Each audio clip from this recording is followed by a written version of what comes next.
ఆత్మీయులైన ప్రేక్షకులకు నమస్కారం.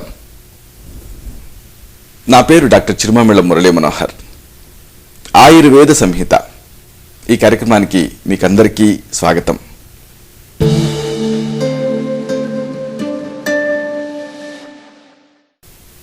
ఈ కార్యక్రమంలో ఒక ముఖ్యమైన విషయాన్ని, ప్రాచీన ఆయుర్వేద రహస్యాల్ని తెలుసుకోబోతున్నారు. ఆకలింపు చేసుకొని ఆచరిస్తే ఈ అంశాలు మీ మొత్తం జీవితాన్ని అనూహ్యంగా మార్చేస్తాయి, సంపూర్ణమైన ఆరోగ్యాన్ని తిరిగి పొందేలా చేస్తాయి.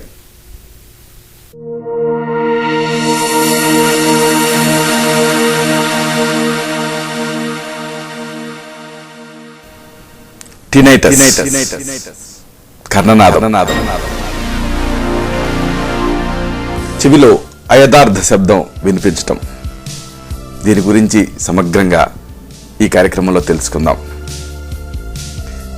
చెవిలో అవాస్తవికమైనటువంటి శబ్దం వినిపిస్తున్నప్పుడు దాన్ని టినైటస్ అంటారు. ఈ సమస్య గురించినటువంటి సమగ్ర సమాచారాన్ని, ఆయుర్వేద దృక్పథాన్ని, అలాగే చికిత్సా విధానాన్ని, వీటన్నిటినీ ఇప్పుడు మనం తెలుసుకోబోతున్నాం.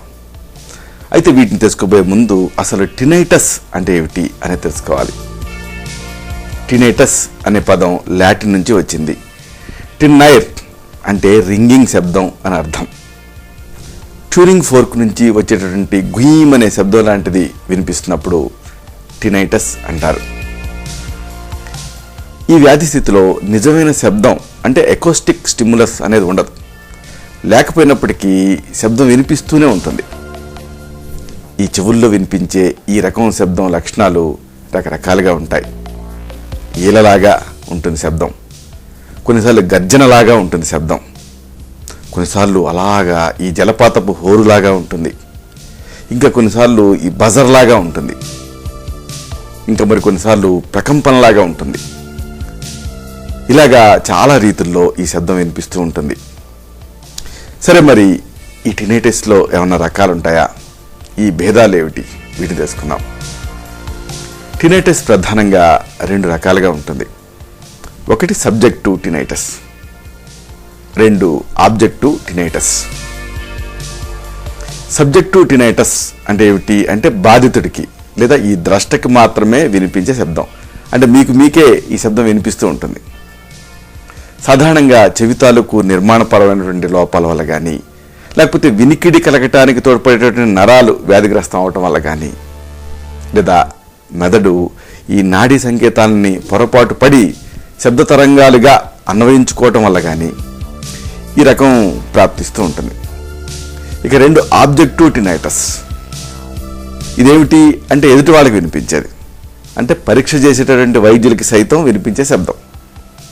ఈ రకం టినైటస్లో ఈ స్టెథోస్కోప్ని బాధితుడి చెవి మీద కానీ మెడ మీద కానీ ఉంచి విన్నాం అనుకోండి, అప్పుడు ఈ శబ్దం వినిపిస్తూ ఉంటుంది. అయితే ఇది చాలా అరుదుగా కనిపించేటువంటి వ్యాధి స్థితి ఆబ్జెక్టివ్ టినైటస్ అనేది.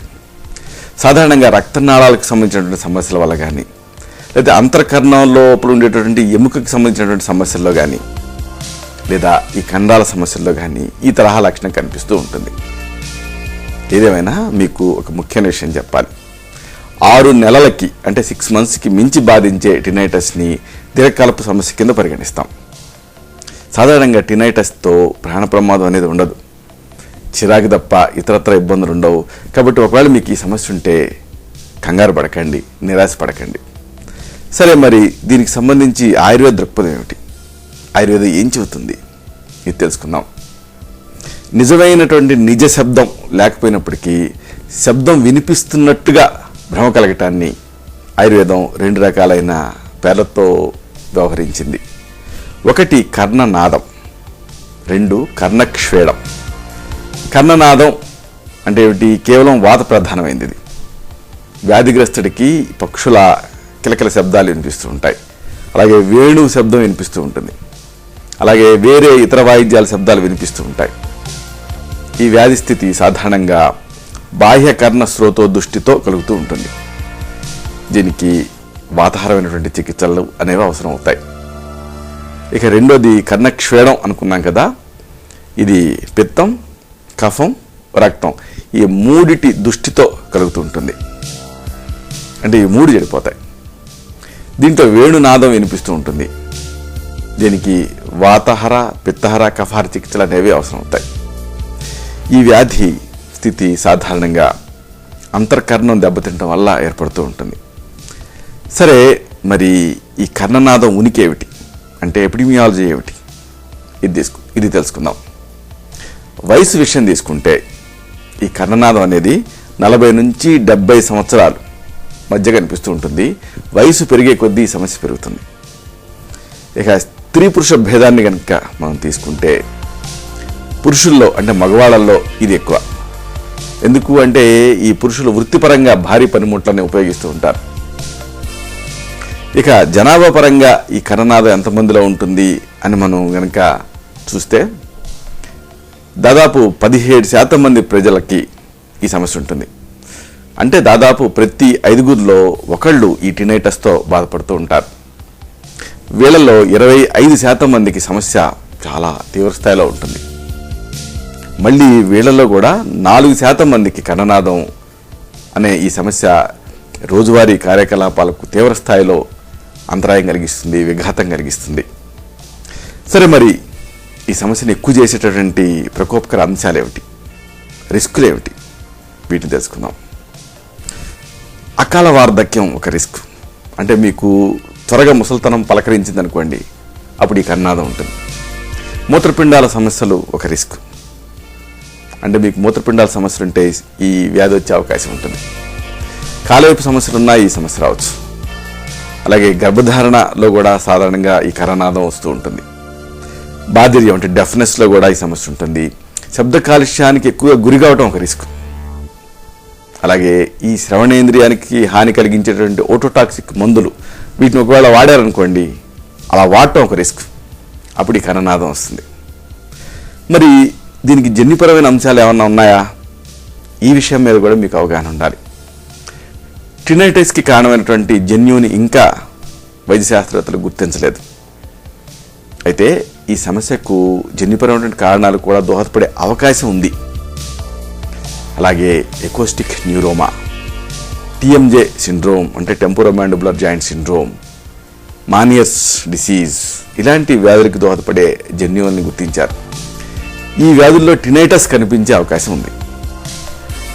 సరే, మరి ఈ వ్యాధి ప్రాదుర్భావం ఏమిటి, అంటే ప్యాథోఫిజియాలజీ ఏమిటి, ఇది తెలుసుకుందాం. సంప్రాప్తిని తెలుసుకుందాం.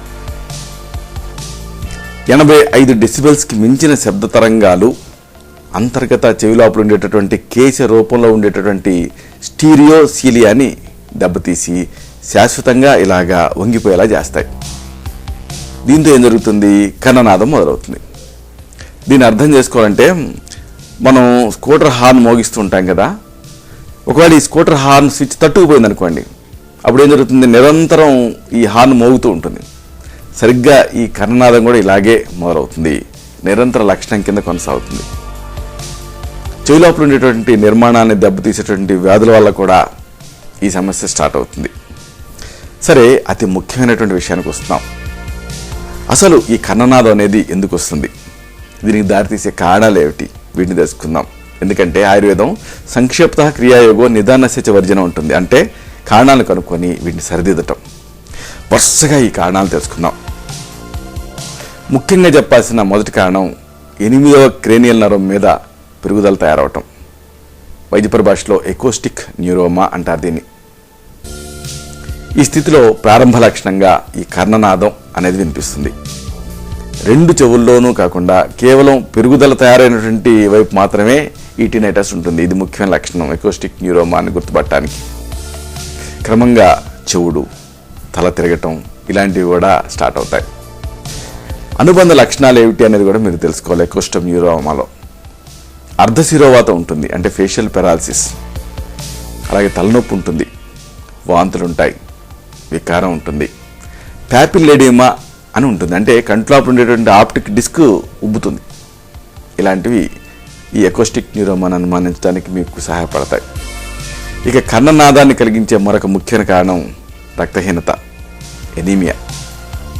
తీవ్రమైన ఈ రక్తహీనత వల్ల కొద్దిపాటి టినైటస్ వస్తూ ఉంటుంది. అయితే రక్తహీనత తగ్గిందనుకోండి, ఈ టినైటస్ అంటే కర్ణనాదం కూడా తగ్గుతుంది. అయితే రక్తహీనతకి అనుబంధ లక్షణాలు ఏమిటి అనేది తెలుసుకోవాలి. ఒకటి పాండుత్వం, అందుకే తెల్లకామర్లు అంటారు. అంటే ఈ కళ్ళు ఇవన్నీ కూడా తెల్లగా కనిపిస్తూ ఉంటాయి. నిస్త్రాణ ఉంటుంది, రక్తహీనతలో బడలిక ఉంటుంది. అలాగే ఏదైనా శ్రమ చేశారనుకోండి శ్వాస ఆయాసం వస్తుంది, నాడి వేగం పెరుగుతుంది. ఇలాంటి అనుబంధ లక్షణాలతో రక్తహీనతను మీరు అనుమానించాలి. ఇక ఈ కర్ణనాదాన్ని అంటే టినైటస్ని కలిగించే మరొక ముఖ్య కారణం ఈ మెడ లోపల ఉండేటువంటి కెరోటిడ్ ధమని గట్టిపట్టడం, ఎథెరోస్క్లెరోసిస్ రావటం. ఈ స్థితి వచ్చిన వాళ్ళలో అంటే ఎథెరోస్క్లెరోసిస్ ఉన్నప్పుడు బాధితుడికి నిరంతర కర్ణనాదం వినిపిస్తూ ఉంటుంది. అయితే కెరోటిడ్ ధమని మీద ఒత్తిడి ప్రయోగించారనుకోండి శబ్దం ఆగిపోతుంది. చెవి తిమ్మి ప్రాంతంలో స్టెతస్కోప్ ఉంచి విన్నారనుకోండి పరపరమంటూ ఈ కెరోటిడ్ బ్రూయిట్ అనేది వినిపిస్తుంది. కెరోటిడ్ ధమని స్పర్శించి చూశారనుకోండి ఇలాగా అక్కడ నాడి చాలా బలహీనంగా తగులుతుంది. ఇక ఈ కర్ణనాదాన్ని టినైటస్ని కలిగించే మరొక ముఖ్యమైన కారణం, అశ్రద్ధ చేయకూడని కారణం, సాధారణమైన కారణం సర్వైకల్ స్పాండిలోసిస్. మెడలోపల ఉండేటువంటి వెన్నుపూసలు అరిగినప్పుడు ప్రతీకార చర్యగా తయారైనటువంటి ఆస్టియోఫైట్స్ వర్టిబ్రల్ ధమనుల్ని నొక్కుతాయి. దీంతో ఏం జరుగుతుంది, కర్ణనాదాన్ని స్టార్ట్ అవుతుంది. మెడ బిగుసుకున్నప్పుడు కానీ లేకపోతే ఏదైనా పనితో నొప్పి ఎక్కువైనప్పుడు కానీ ఈ చెవుల్లో శబ్దం మొదలైందనుకోండి మీకు, అప్పుడు సర్వైకల్ స్పాండిలోసిస్ని అనుమానించాలి. అయితే ఈ సర్వైకల్ స్పాండిలోసిస్లో కూడా కొన్ని అనుబంధ లక్షణాలు ఉంటాయి. తక్కువ కాలం పాటు స్వల్పకాలం పాటు తల తిరుగుతుంది. కంట్లోపల ఉండేటువంటి నల్లగుడ్డు పైకి కిందకి కానీ లేకపోతే పక్కలకు కానీ లేకపోతే పెండులం మాదిరిగా కానీ ఊగుతూ ఉంటుంది. నిస్టాగ్మస్ అంటాం వైద్య పరిభాషలో. అలాగే వినికిడి కోల్పోతుంది. స్పర్శ అసహిష్ణుత అనేది ఉంటుంది, అంటే పారస్థిషియా, అంటే స్పర్శను తట్టుకోలేరు, ఇట్లా ముట్టుకోవాలంటే బలహీనత ఉంటుంది. బాహు లోపలికి నొప్పి ప్రసరిస్తూ ఉంటుంది. ఇవి సర్వైకల్ స్పాండిలోసిస్లో కర్ణనాదంతో పాటు కనిపించే అనుబంధ లక్షణాలు. వీటిని బట్టి మీరు సర్వైకల్ స్పాండిలోసిస్ని అనుమానించాలి. ఒకవేళ అది మీ కర్ణనాదానికి కారణమా అనేది ఆలోచించాలి. ఇక కర్ణ మార్గం అడ్డుకుపోవటం మరొక కారణం. గుబిలి, దీన్ని సెరూమెన్ అంటాం. ఇది తయారైందనుకోండి అప్పుడు ఇలా రావచ్చు. శరీరేతర పదార్థం ఇరుక్కుపోయిందనుకోండి అప్పుడు కర్ణ మార్గం అడ్డుకుపోతుంది. ఇలాంటి అంశాల కారణంగా చెవి లోపలికి దారి తీసేటటువంటి ఇయర్ కెనాల్ అడ్డుకుపోతుంది. అడ్డుకుపోతే కర్ణనాదం వస్తుంది. కర్ణనాదంతో పాటు మీకు దురద ఉంటుంది, చెవుడు ఉంటుంది. చెవిలో ఒక శేషం కరిగించి పోసారా అన్నట్టుగా దెబ్బడగా అనిపిస్తుంది. చెవి నొప్పి సరే ఇలాంటి లక్షణాలు కనిపిస్తాయి. ఇక మరొక కారణం కర్ణనాదానికి యూస్టేషన్ ట్యూబ్ అన్ని వేళ తెరుచుకొని ఉండటం. యూస్టేషన్ నాళం అంటే ఏమిటంటే ఇది మన మధ్య చెవి నుంచి మొదలవుతుంది. గొంతు నాసికల సంగమ ప్రదేశంలో తెరుచుకుంటుంది. మింగేటప్పుడు తప్పితే ఇది అన్ని సందర్భాల్లో కూడా మూసుకొని ఉంటుంది. అలా కాకుండా ఇది ఒకవేళ నిరంతరం ఇలా తెరుచుకొనే ఉందనుకోండి అప్పుడు గుయ్యమని మీకు కర్ణనాదం వినిపిస్తుంది. యూస్టేషన్ నాళం అన్ని వేళ తెరుచుకున్నప్పుడు ఎలాంటి అనుబంధ లక్షణాలు ఉంటాయి అంటే శ్వాస తీసుకునే శబ్దాలు సైతం మీకు వినిపిస్తూ ఉంటాయి. మామూలు శబ్దాలు కూడా పెద్దగా వినిపిస్తూ ఉంటాయి, చిరాగ్గా అనిపిస్తూ ఉంటుంది, చెవి దిబ్బడ వేసినట్టుగా అనిపిస్తూ ఉంటుంది. ఇక కర్ణనాదానికి మరొక ముఖ్యమైన కారణం ఈ టినైటస్కి అధిక రక్తపోటు, హై బీపీ. సిస్టాలిక్, డయాస్టాలిక్ అని ఉంటాయి కదా. ఈ డయాస్టాలిక్ అంటే కింద సంఖ్య 120కి మించి ఉందనుకోండి ఇలాంటి సందర్భాల్లో రెండు చెవుల్లో కూడా ఈ కర్ణనాదం వినిపిస్తూ ఉంటుంది. మరి ఈ అధిక రక్తపోటుని ఎలా అనుమానించాలి అంటే అనుబంధ లక్షణాల ద్వారా తెలుసుకోవచ్చు. తీవ్రస్థాయి తలపోటు ఉంటుంది, అవిశ్రాంతంగా అనిపిస్తుంది, మీకు వికారంగా అనిపిస్తుంది, వాంతులు అవుతూ ఉంటాయి, చూపు మసకబారుతుంది, మూర్ఛలు కూడా రావచ్చు, మగత ఇలాంటివి కమ్ముతాయి. ఇక ఈ కర్ణనాదానికి దారితీసే మరొక ముఖ్యమైన కారణం అంతర్కర్ణానికి ఇన్ఫెక్షన్ సోకటం, లాబ్రింథైటిస్. అంతర్కర్ణాన్ని లాబ్రింత్ అంటారు. ఇది ఒకవేళ వ్యాధిగ్రస్తమైందనుకోండి లాబ్రింథైటిస్ అంటాం వైద్య పరిభాషలో. దీంట్లో ఈ టినైటస్ ఉంటుంది. మరి ఈ లాబ్రింథైటిస్లో ఎలాంటి అనుబంధ లక్షణాలు ఉంటాయి అనేది కూడా మీరు తెలుసుకోవాలి. హఠాత్తుగా తల తిరుగుతుంది, రెండు పక్కల కానీ లేదా ఒక పక్క కానీ చెవుడు వచ్చేస్తుంది, సెన్సరీ న్యూరల్ హియరింగ్ లాస్ అంటాం. కనుగుడ్లు ఊగుతూ ఉంటాయి, నిస్టాగ్మస్ ఉంటుంది, కళ్ళు బయలు గమ్ముతాయి, వికారం, వాంతులు ఇలాంటివి ఉంటాయి. ఇక ఈ కర్ణనాదానికి దారితీసే మరొక కారణం వట్టిగోతో కూడినటువంటి మానియర్స్ డిసీజ్. మగవాళ్ళలో ముఖ్యంగా పెద్దవాళ్ళల్లో ఇది ఎక్కువగా అనిపిస్తుంది. అంతర్కర్ణానికి సంబంధించినటువంటి వ్యాధి ఇది. దీంట్లో కర్ణనాదం అనేది ఉంటుంది. అలాగే తల తిరగటం, చెవులు పొడుగుపోయినట్లు ఉండటం, దెబ్బలు వేయటం, అలాగే చెవుడు కాస్త హెచ్చు తగ్గులుగా ఉండటం, ఇలాంటి లక్షణాలు కనిపిస్తాయి. ఈ లక్షణాలు నిడివి కొన్ని నిమిషాల నుంచి కొన్ని గంటల వరకు ఉంటుంది. ఇలాగే కొన్ని రోజులు లేదా వారాల పాటు లక్షణాలు కనిపిస్తాయి. కనిపించిన తర్వాత కొంతకాలం పాటు మళ్ళీ ఈ లక్షణాలు కనుమరుగవుతూ ఉంటాయి. మరి ఈ మేనియస్ డిసీజ్ని అనుమానించడానికి కొన్ని అనుబంధ లక్షణాలు మీకు ఉపయోగపడతాయి. తీవ్ర స్థాయిలో వాంతులు అవుతూ ఉంటాయి, వికారం ఉంటుంది, చెమటలు పడుతూ ఉంటాయి, డయాఫోర్సిస్, అలాగే కనుగుడ్లు ఊగుతూ ఉంటాయి, నిస్టాగ్మస్. ఇక ఈ కర్ణనాదానికి దారితీసే మరొక ముఖ్యమైన కారణం మధ్య చెవి లోపల ఉండేటువంటి ఆసికల్ ఎముకలు వైదొలగటం. చెవి మీద ఏదైనా దెబ్బ తగిలింది అనుకోండి, ఇలాంటి కారణాలతో ఏం జరుగుతుంది, ఒకవేళ ఈ చెవి లోపల సూక్ష్మ ఎముకలు వైదొలిగాయి అనుకోండి, అప్పుడు ఈ కర్ణనాదంతో పాటు చెవుడు అంటే సెన్సరీ న్యూరల్ హియరింగ్ లాస్ కూడా వస్తుంది. మామూలుగా మన చెవి లోపల మ్యాలిసింకస్ స్టెపిస్ అని 3 చిన్న చిన్న ఎముకలు ఉంటాయి. అవి డిస్లొకేట్ అవుతాయి. అప్పుడు ఈ సమస్య వస్తుంది. ఇలాంటి సందర్భాల్లో మధ్య చెవి నుంచి రక్తస్రావం కూడా జరగవచ్చు. ఇక ఈ కర్ణనాదానికి దారితీసే మరొక కారణం బయట చెవికి ఇన్ఫెక్షన్ సోకటం, వెలుపల చెవికి ఇన్ఫెక్షన్ సోకటం, ఆటైటిస్ ఎక్స్టర్నా అంటాం వైద్య పరిభాషలో. చెవి లోపలికి దారితీసేటటువంటి మార్గం లోపల ఒకవేళ గుబిలి అంటే సెరూమిన్ ఇలాంటి మలినాలు తయారయ్యాయి అనుకోండి, ఇది వ్యాక్సే, కానీ కొన్నిసార్లు గడగడుతూ ఉంటుంది. అప్పుడు కర్ణభేరి కదలికలు మందగిస్తాయి. అప్పుడేం జరుగుతుంది, ఇక గుయ్యమని ఈ కర్ణనాదం మొదలవుతుంది.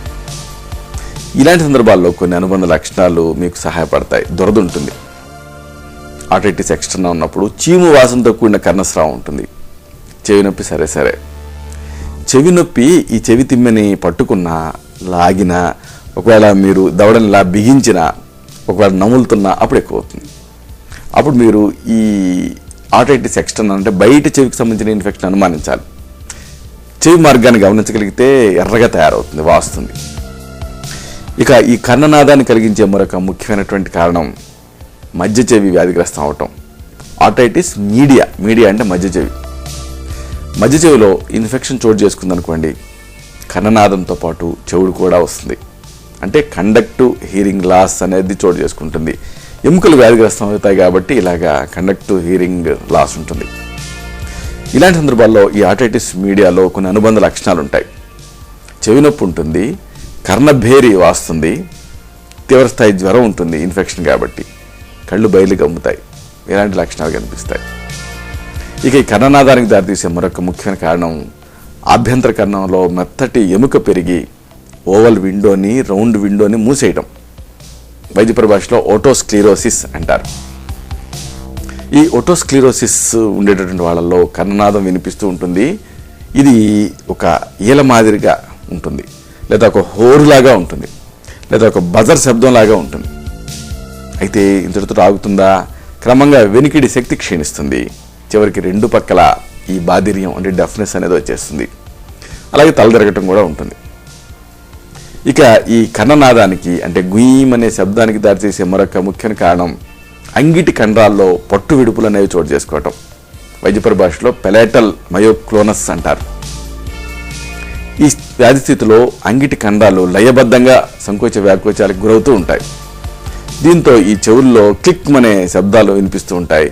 వినిపించడంతో పాటు ప్రకంపనలు కూడా వినిపిస్తూ ఉంటాయి. ఇక ఈ కర్ణనాదానికి మరొక ముఖ్యమైన కారణం వృద్ధాప్యజన్య బాధిర్యం రావటం, ప్రెస్బైక్యూసిస్ అంటారు. వయసు మీరే కొద్దీ చెవుల్లో కర్ణనాదంతో పాటు 2 చెవుల్లో కూడా సమాంతరంగా వినికిడి శక్తి క్షీణిస్తుంది. అందుకే పెద్దవాళ్ళు ఏమిటి అని ఇలా వింటూ ఉంటారు.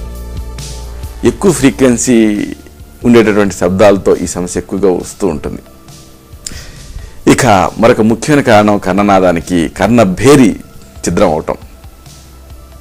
ఈ స్థితి ఏర్పడిన వాళ్ళల్లో కర్ణనాదం, వినికిడి శక్తి కోల్పోవటం, ఇవి 2 కూడా ఏకకాలంలో జరుగుతాయి. ఒకవేళ రంధ్రం అంటే ఈ ఛిద్రం అవటం అనేది చిన్నదిగా ఉందనుకోండి, కర్ణనాదం ప్రధాన లక్షణంగా ఉంటుంది. ఒకవేళ ఈ కన్నబేరు పెద్దగా ఛిద్రమైంది అనుకోండి, అంటే రంధ్రం పెద్దగా ఉందనుకోండి, అప్పుడు చెవుడు ప్రధాన లక్షణం కింద ఉంటుంది. ఈ లక్షణాలు ఉన్నట్టుండి హఠాత్తుగా మొదలవుతాయి. ఇలా ఛిద్రమైనప్పుడు కొన్ని అనుబంధ లక్షణాలు ఉంటాయి. చెవి నొప్పి ఉంటుంది, తల తిరుగుతూ ఉంటుంది, చెవుల్లో ఎవరో సీసం కరిగించి పోసారా నింపారా అన్నట్టుగా దెబ్బడ వేస్తుంది. ఇక ఈ కన్ననాదానికి దారితీసే మరొక ముఖ్యమైన కారణం మందుల్ని యథేచ్ఛగా వాడటం, అలాగే ఆల్కహాల్ తీసుకోవటం. ముఖ్యంగా నొప్పి నివారణ మందుల్ని వాడుతుంటారు చాలామంది, సాలిసిలేట్స్. ఇలాంటివి వాడేటప్పుడు కన్ననాదం వస్తుంది. ఎక్కువగా వాడినప్పుడు ఈ టినైటస్ అనేది వస్తూ ఉంటుంది. అలాగే క్వినైన్, ఆల్కహాల్, ఇండోమెథాసిన్ ఇలాంటివి కన్ననాదాన్ని కలిగిస్తాయి. ఇది ప్రూవ్ అయింది. ఇవే కాకుండా అతి ముఖ్యమైన కారణం స్ట్రెప్టోమైసిన్. టీబీకి ఇస్తూ ఉంటారు ఇంజెక్షన్స్. ఈ స్ట్రెప్టోమైసిన్ వల్ల కూడా కన్ననాదం వస్తుంది. అలాగే జెంటామైసిన్, మామూలుగా ఈ లూజ్ మోషన్స్ ఇలాంటి వాటిని కంట్రోల్ చేయడానికి ఇస్తూ ఉంటారు జెంటామైసిన్. ఇలాంటి ఎమైనో గ్లైకోజైడ్ యాంటీబయాటిక్స్ వల్ల ఈ కన్ననాదం అనేది వస్తూ ఉంటుంది. ఇక ఈ కన్ననాదానికి దారితీసే మరొక ముఖ్యమైన కారణం రణగణ ధ్వనులు వినటం. అంటే ఈ రణగణ ధ్వనులు వినే వాళ్ళు ఇది ఎక్కువ. అధిక తరంగ దైర్ఘ్యం ఉండేటటువంటి ఈ హై పిచ్ శబ్దాన్ని నిరంతరం కూడా మీరు వింటూ ఉన్నారనుకోండి, అప్పుడు మీ చెవుల్లో ఉండేటువంటి కేశ కణాలు దెబ్బతింటాయి, కన్ననాదం అనేది వచ్చేస్తుంది. ఈ నష్టం తాత్కాలికం కావచ్చు, లేకపోతే శాశ్వతం కూడా కావచ్చు. సరే, మరి మీకు ఈ సమస్య ఉంది, ఎప్పుడు చెవుల్లో గుయ్యమనే శబ్దం వినిపిస్తూ ఉంది, ఏం లేదులే అని అశ్రద్ధ చేశారు. అప్పుడు ఏం జరుగుతుంది? కొన్ని ఇక్కట్లు వస్తాయి. ఒకటి నిస్త్రాణ, ఇది మిమ్మల్ని బాధిస్తుంది. రెండు, ఒత్తిడిగా అనిపిస్తుంది, చిన్న విషయానికి టెన్షన్గా అనిపిస్తూ ఉంటుంది. ఇక నిద్రానాశం ఉంటుంది, నిద్ర పట్టదు. అన్నిటికి మించి మనస్సు నిలకడ ఉండదు, ఫోకస్ ఉండదు, జ్ఞాపక శక్తి తగ్గుతుంది, ఏం చదవాలన్నా అది మైండ్కి ఎక్కదు. కుంగుబాటు ఉంటుంది, ఆందోళనగా అనిపిస్తూ ఉంటుంది, చిరాగ్గా ఉంటూ ఉంటుంది, అసహనంగా ఉంటుంది, చెవుల్లో ఎప్పుడు గుయ్యమనే శబ్దం వినిపిస్తున్నప్పుడు. సరే, మరి ఈ కన్ననాదం ఉన్నప్పుడు వ్యాధి నిర్ధారణ ఎలా చేస్తాం? లక్షణాలు, చిహ్నాలు, ప్రాదుర్భావం, వ్యాధి కొనసాగే కాల వ్యవధి, ఇలాంటి వాటన్నిటి ఆధారంగా ఈ వ్యాధి నిర్ధారణ అనేది జరుగుతుంది. అంటే ఆన్సెట్ డ్యూరేషన్ ముందు తెలుసుకుందాం. వృద్ధాప్యంలో కన్ననాదం క్రమానుగుణంగా వస్తుంది. పెద్ద పెట్టిన విలువ బయట వచ్చేటటువంటి వినపడేటువంటి శబ్దాన్ని వినటం వల్ల ఈ కన్ననాదం హఠాత్తుగా వస్తుంది. ఇక ప్రాంతం విషయాన్ని తీసుకుంటే, అంటే లొకేషన్, గుబిలి, మధ్య చెవికి సంబంధించిన ఇన్ఫెక్షన్స్ ఒకటం లాంటి సందర్భాలు ఉన్నాయనుకోండి, కన్ననాదం ఏదో ఒక పక్క చెవిలో వినిపిస్తుంది. ఎకోస్టిక్ న్యూరోమా, సెరిబ్రోవాస్కులర్ యాక్సిడెంట్లు ఇలాంటివి వచ్చాయనుకోండి, ఇలాంటి సందర్భాల్లో కన్ననాదం ఏదో ఒక పక్క చెవిలో ఉండటంతో పాటు వినికిడి శక్తి కూడా తగ్గుతుంది. ఇక రీతి అంటే ప్యాటర్న్ కనుక మనం గమనిస్తే, బాధిర్యం ఉన్న సందర్భాల్లో, అంటే డెఫ్నెస్ ఉన్న సందర్భాల్లో కన్ననాదం అనేది నిరంతర లక్షణంగా ఉంటుంది. మ్యానియస్ డిసీజ్ ఉందనుకోండి, అప్పుడు కన్ననాదం ఆగి వస్తూ ఉంటుంది. రక్తనాళాలకు సంబంధించిన వ్యాధులు ఉన్నాయనుకోండి, అప్పుడు ఈ కన్ననాదం అనేది ఉబుకుతున్నట్టుగా వినిపిస్తూ ఉంటుంది. ఇక శబ్దస్థాయి అంటే పిచ్ని కనుక మనం గమనిస్తే, మానియస్ వ్యాధిలో కన్ననాదం చిన్నగా స్పష్టంగా వినిపిస్తుంది. సెన్సర్ న్యూరల్ హీరింగ్ లాస్ ఉన్నప్పుడు ఈ కన్ననాదం ఎక్కువ స్థాయిలో వినిపిస్తుంది. ఇక అనుపశయాలు అంటే ఎక్సర్బేషన్స్ కనుక మనం గమనిస్తే, మీకు నిస్త్రాణ ఉన్నా, ఒత్తిడి ఉన్నా, రణగణ ధ్వనులకి గురవుతున్నా, ఓటోటాక్సిక్ మందుల్ని వాడినా అప్పుడు కన్ననాదం ఎక్కువ అవుతుంది. ఇక ఉపశయాలు అంటే ఎలివియేషన్ విషయానికి వస్తే, బల్లపరుపుగా మీరు పడుకొని తలని కిందకి వాల్చారనుకోండి, అప్పుడు అంటే యూస్టేషన్ ట్యూబ్ని మీరు మూసుకునేలా చేశారనుకోండి, అప్పుడు మీకు ఈ కన్ననాదం తగ్గుతుంది. నీటి ప్రవాహపు శబ్దాలను వింటున్నారనుకోండి, ఇలాంటి చర్యల వల్ల కూడా కన్ననాదం తీవ్రత తగ్గుతుంది. వీటిని బట్టి ఈ కన్ననాదాన్ని అనుమానించాలి. ఇక ఇతర అనుబంధ లక్షణాలను బట్టి కూడా వ్యాధి నిర్ధారణ చేయొచ్చు. ఉదాహరణకు మీకు వినికిడి శక్తి తగ్గిన, చెవి నొప్పి వస్తున్నా, సైనస్లు పూడుకుపోయినా, వర్టిగో, ముఖ్యంగా మానియస్ డిసీజ్ ఉన్న, ముఖపక్షవాతం అంటే ఇది సాధారణంగా కోలిస్టియటోమా అంటే ఈ మధ్య చెవి అంతర్భాగంలో కొలెస్ట్రాల్ గట్టిగా తయారై ముద్దగా తయారైనప్పుడు వస్తూ ఉంటుంది, ఇది ఉన్నా, అధిక రక్తపోటు ఉన్న, థైరాయిడ్ వ్యాధుల లక్షణాలున్నా, అంటే హైపోథైరాయిడిజం కానీ హైపర్ థైరాయిడిజం కానీ, లేకపోతే హైపర్ గ్లైసీమియా లక్షణాలున్నా, కుంగుబాటు ఉన్నా, ఆందోళన లక్షణాలున్నా, నిద్రలేమున్నా, మనసుని కేంద్రీకరించలేకపోతున్నా, ఆత్మహత్యకు సంబంధించినటువంటి ఆలోచనలు మిమ్మల్ని చుట్టుముడుతున్న ఇలాంటి వాటిని బట్టి కూడా ఈ కర్ణనాదం సమస్యను అనుమానించాలి. అంటే వీటికి కర్ణనాదానికి లింక్ ఉంటుంది. ఇక పూర్వ చరిత్రను బట్టి అంటే మెడికల్ హిస్టరీని బట్టి కూడా ఈ కర్ణనాదాన్ని అనుమానించాల్సి ఉంటుంది. 85 డెసిబెల్స్కి మించిన శబ్దాన్ని మీరు విన్న చరిత్ర ఉందనుకోండి, అప్పుడు ఈ కర్ణనాదాన్ని అనుమానించాలి. మామూలుగా ట్రాఫిక్ శబ్దాలు 85 డెసిబెల్స్ స్థాయిలో ఉంటాయి. ఆ శబ్దాలను కానీ అంతకు మించిన శబ్దాలను కానీ వింటే ఆ తర్వాత మీ కర్ణనాదం వచ్చిందని అర్థం. ఇక ఇతర అంశాల చరిత్రను బట్టి కూడా కర్ణనాదాన్ని అనుమానించాలి. మీకు జలుబు, చెవి ఇన్ఫెక్షన్స్ వచ్చి ఉండటం, చెవి నొప్పి ఒటాల్జియా, కర్ణస్రావం ఒటోరియా, తలకు దెబ్బ తగలటం, శస్త్రచికిత్స జరిగినటువంటి చరిత్ర ఉండటం, వీటిని బట్టి కూడా ఈ కర్ణనాదాన్ని అనుమానించాలి. ఇక బాధిర్యపు చరిత్రను బట్టి కూడా కర్ణనాదాన్ని మనం అనుమానించవచ్చు. అంటే జన్మతః ప్రాప్తించి ఉండటం కంజెనిటల్, ఈ డెఫ్నెస్ అనేది కంజెనిటల్గా ఉన్నా లేదా నరాలు దెబ్బతిన్నా ఇలాంటి కారణంగా ఒకవేళ సెన్సోన్యూరల్ డెఫ్నెస్ ఉంటే అప్పుడు కర్ణనాదాన్ని అనుమానించాలి. అలాగే ఎముకలు దెబ్బతినటం వల్ల శబ్ద ప్రవాహానికి అంతరాయం కలిగిందనుకోండి, కండక్టివ్ డెఫ్నెస్, అప్పుడు కూడా కర్ణనాదం వస్తుంది. అలాగే మిశ్రమ బాధిర్యం ఉన్నప్పుడు అంటే మిక్స్డ్ హీరింగ్ లాస్ ఉన్నప్పుడు కూడా కర్ణనాదాన్ని అనుమానించాలి. ఈ చరిత్రను మనం తీసుకోవాలి. ఇక కుటుంబ చరిత్ర కూడా ముఖ్యం డయాగ్నోసిస్కి. కుటుంబంలో చెవుడు కానీ కర్ణనాదం కానీ ఉందనుకోండి, అప్పుడు మీకు ఇది వచ్చే అవకాశం ఉంది కాబట్టి ఈ చరిత్ర తీసుకుంటాం. ఇక ఇతర వ్యాధులు వచ్చిన చరిత్రను కూడా కలెక్ట్ చేయాల్సి ఉంటుంది. అంటే హైపోథైరాయిడిజం, హైపర్ థైరాయిడిజం, రక్తపోటు, డయాబెటీస్, ధమనులు గట్టిపట్టడం, ఎథెరోస్క్లెరోసిస్, ఆటోఇమ్యూన్ వ్యాధుల చరిత్రలు, ఇలాంటి వాటన్నిటినీ సేకరించాల్సి ఉంటుంది. వ్యాధి డయాగ్నోసిస్కి ఇది అవసరం. ఇక మందులు, ఇతర తీవ్ర పదార్థాలను వాడిన చరిత్రను కూడా సేకరించాల్సి ఉంటుంది. అంటే లెడ్, సీసం, పాదరసం, మెర్క్యూరీ ఇలాంటి విష పదార్థాల కాలుష్యానికి గురయ్యారనుకోండి, ఆ చరిత్రను కూడా సేకరించాల్సి ఉంటుంది. ఇక మానసిక స్థితికి సంబంధించినటువంటి చరిత్ర అంటే సైకోసోషల్ హిస్టరీ కూడా అవసరం. అంటే మీ ఉద్యోగం, మీరు సేదతీరే విధానం, నిద్రలేమి, ఆందోళన, కుంగుబాటు, సైకోసిస్, ఫైబ్రోమయాల్జియా ఇలాంటివి ఏమైనా ఉన్నాయా అనేది చూడాలి. వీటి చరిత్ర సేకరించాలి. ఇది కూడా ఈ కర్ణనాదానికి, ఈ టినైటస్ డయాగ్నోసిస్కి సహాయపడుతుంది. ఇక భౌతిక పరీక్షలు ముఖ్యమైనవి. ముఖ్యంగా చెప్పాల్సింది ఈ కర్ణనాదం డయాగ్నోసిస్కి ఓటోస్కోపీ. ఓటోస్కోప్ అనే గరాట లాంటి సాధనాన్ని చెవి లోపలికి చొప్పించి చూడటాన్ని ఓటోస్కోపీ అంటాం. ఓటైటిస్ ఎక్స్టర్నా, ఓటైటిస్ మీడియా, అలాగే గుబిలి ఇలాంటివి కర్ణనాదానికి కారణాలుగా ఉంటాయి. కాబట్టి ఈ సమస్యలు ఉంటే ఈ ఓటోస్కోపీ పరీక్ష ద్వారా తెలుస్తుంది. ఇక చెవి మీద ఈ స్టెథోస్కోప్ ఉంచి వినటం కూడా ఒక ముఖ్యమైన పరీక్షే. ఆబ్జెక్టివ్ టినైటస్ ఉంటే తెలుస్తుంది. ఇక మెడ మీద ఈ స్టెథోస్కోప్ ఉంచి వినటం కూడా ఒక పరీక్ష. కెరోటిడ్ బ్రూయిట్ ఏమైనా ఉందనుకోండి తెలుస్తుంది. ఇక ఈ దవడ కీలుని అంటే టెంపోరోమాండిబులర్ జాయింట్ని పరీక్షించడం ఒక ముఖ్యమైనటువంటి టెస్టు. అలాగే ట్యూనింగ్ ఫోర్క్తో పరీక్షించి ఎయిర్ కండక్షను, టోన్ కండక్షన్ చూడటం కూడా ఒక టెస్ట్. అలాగే క్రేనియల్ నరాల పనితీరుని పరీక్షించడం కూడా ఒక ముఖ్యమైనటువంటి భౌతిక పరీక్ష. ఇక కొన్ని ల్యాబ్ టెస్టులు కూడా అవసరం అవుతాయి. ఆడియోమెట్రీ, ఈ టెస్ట్ సహాయంతో రెండు చెవుల్లోనూ బాధిర్యం ఏ స్థాయిలో ఉందో తెలుసుకోవచ్చు. ఇక ల్యాబ్ విషయానికి వస్తే వెస్ట్రన్ బ్లాట్, అలాగే TSH, T4, glucose, lipid profile, complete blood picture ఈ ల్యాబ్ టెస్టుల ద్వారా కర్ణనాదం కలిగించడానికి ఆస్కారం ఉండేటువంటి వ్యాధుల ఉనికిని తెలుసుకోవాల్సి ఉంటుంది. ఇక ఇమేజింగ్ పద్ధతులు కూడా ఉపకరిస్తాయి. MRI, CT స్కాన్, సోనోగ్రఫీ వీటి ద్వారా మెడలో రక్తనాళాల సమస్యను తెలుసుకోవచ్చు. సరే, మరి ఈ కర్ణనాదం మీకుంది, దీనికి చికిత్సా వ్యూహం ఏమిటి ఇది తెలుసుకుందాం. కారణాన్ని బట్టి చికిత్సని రూపొందించాల్సి ఉంటుంది. ముఖ్యంగా చెవిలో పేరుకుపోయిన మైనాన్ని తొలగించడం అనేది ముఖ్యమైన చికిత్స. క్షారతైలం ఇలాంటివి ప్రయోగించి మైనాన్ని తొలగిస్తే మైనం కారణంగా ఏర్పడిన కర్ణనాదం తగ్గుతుంది. ఇక రక్తనాళాల సమస్యలు తగ్గించడం కూడా ముఖ్యమే, చికిత్సలో భాగమే.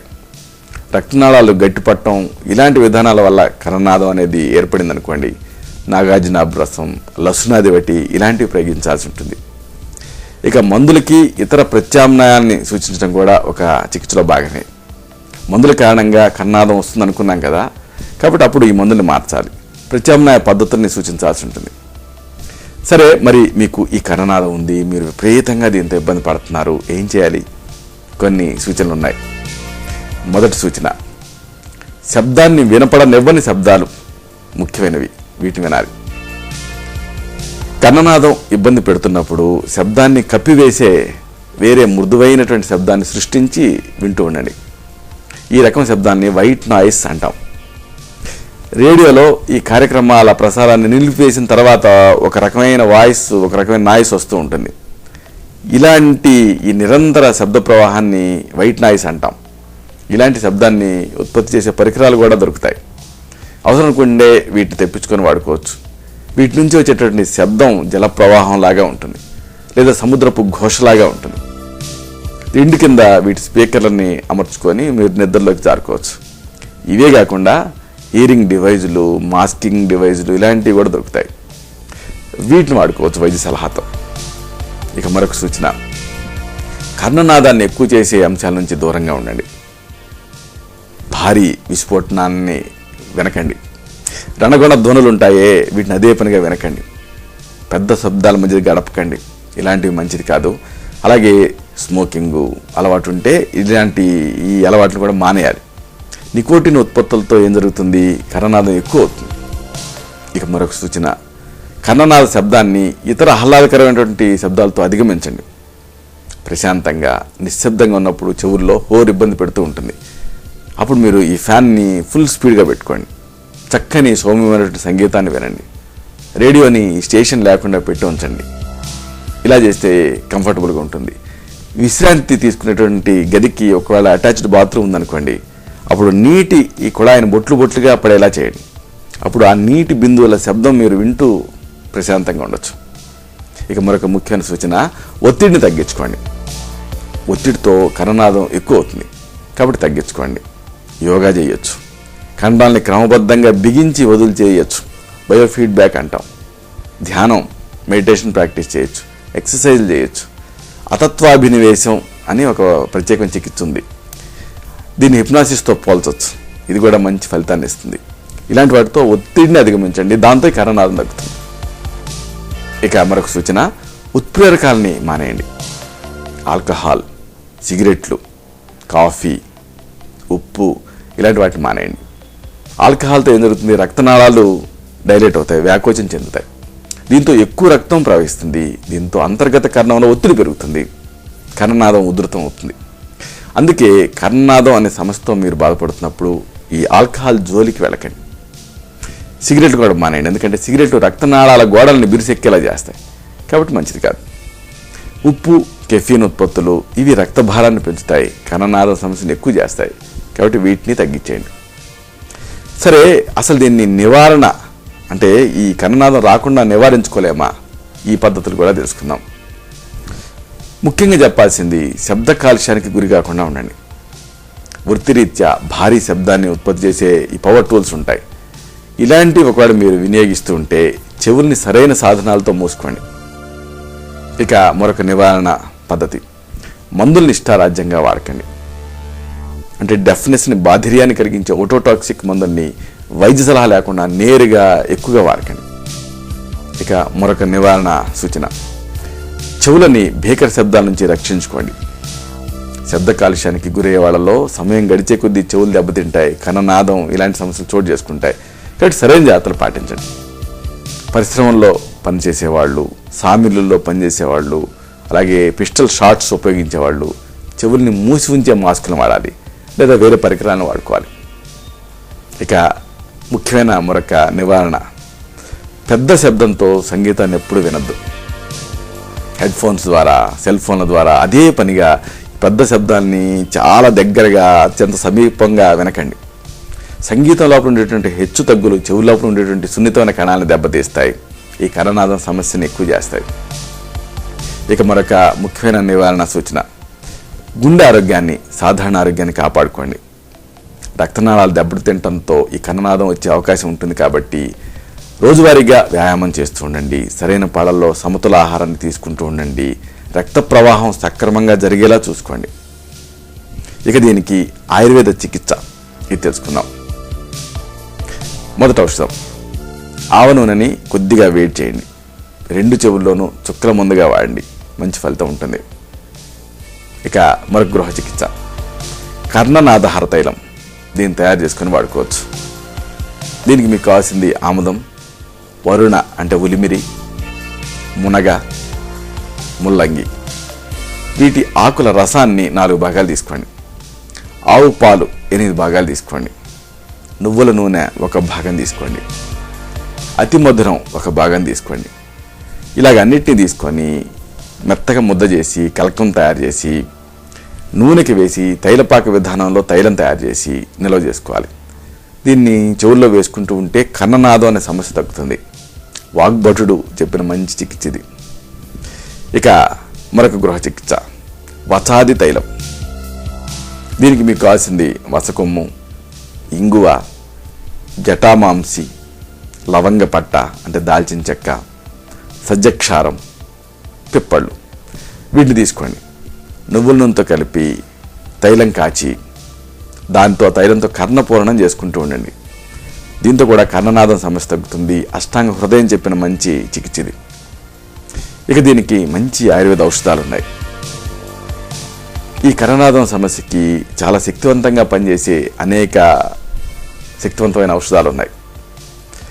ఆభ్యంతర ఔషధాల విషయానికి వస్తే వాత చింతామణి రసం, మహావాత విధ్వంసన రసం, మహాలక్ష్మి విలాస రసం ఇలాంటివి ముఖ్యమైనవి. చెవిలో డ్రాప్స్గా వాడాల్సినటువంటి ఔషధాల విషయానికి వస్తే బిల్వాది తైలం, హింగ్వాది తైలం, క్షారతైలం ఇవి ముఖ్యమైనవి. అయితే ఇవి పనిచేసే తీరు ఒక్కొక్కళ్ళలో ఒక రకంగా ఉంటుంది. ఎందుకంటే మనందరం ఒకే రకంగా ఉండం. శారీరక మానసిక తత్వాన్ని బట్టి మనలో తేడాలు ఉంటాయి. కాబట్టి ముందు ఈ కర్ణనాదం ఇబ్బంది పెడుతున్నప్పుడు మీ నాడిని చూడాల్సి ఉంటుంది, మీ ప్రకృతిని తెలుసుకోవాల్సి ఉంటుంది. అలాగే ఈ కర్ణనాదం సమస్య ఏ స్థాయిలో ఉంది, మీ జనరల్ స్ట్రెంత్ ఎంత, ఇలాంటివి బేరీజ్ వేయాల్సి ఉంటుంది. ఇతర వ్యాధుల ప్రభావం ఏ మేరకు ఉంది అనేది చూడాల్సి ఉంటుంది. ఆ తర్వాత ఇప్పుడు చెప్పుకున్న ఔషధాల్లో మీకు సరిపోయే ఔషధాన్ని మళ్ళీ తగిన పథ్యాపథ్యాలతో, సరైన అనుపాన సహపానాలతో, సరైన మోతాదుని, నిర్ణీతమైన కాల వ్యవధిని నిర్ణయించి సూచించడం జరుగుతుంది. కాబట్టి ఇంతకు ముందు మీ దగ్గర ఉన్నటువంటి మొత్తం మెడికల్ రికార్డుతో, మెడికల్ టెస్టులతో వచ్చి కలవాల్సి ఉంటుంది. ఇలా ఈ కర్ణనాదం సమస్యని, దానివల్ల వచ్చేటువంటి ఇక్కట్లని సంపూర్ణంగా, సునాయాసంగా, నిశ్శేషంగా, నిస్సంశయంగా జయించవచ్చు.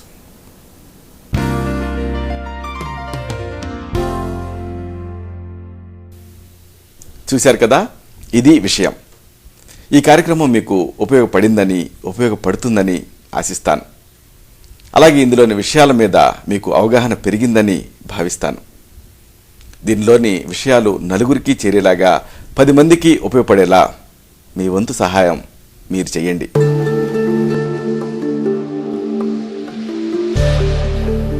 మళ్ళీ ఇదే కార్యక్రమంలో మనం కలుసుకున్నప్పుడు ఇలాంటి మరొక ఆసక్తికరమైన అంశాన్ని తెలుసుకుందాం.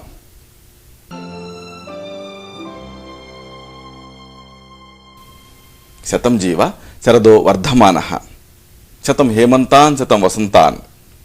100 శరత్తులు, 100 హేమంతాలు, 100 వసంతాలు వర్ధిల్లుతూ జీవించండి.